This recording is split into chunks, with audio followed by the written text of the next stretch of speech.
Hatayı ben en başında yaptım, aynı evi senle paylaşarak.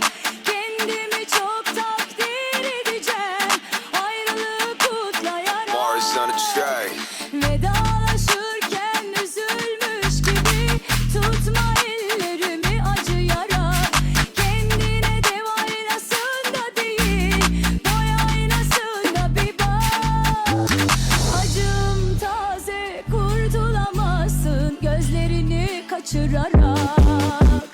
Belki birazcık bozuldun, ruhun belki can çekişiyor. Belki biraz daha kızardın ama sana kırmızı çok yakışıyor. Belki birazcık bozuldun, ruhun belki can çekişiyor.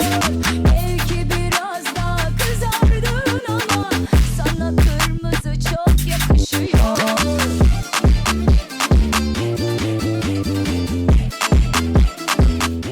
Sıfır kilometre yeni bir araba alırım. Mahallede kızlar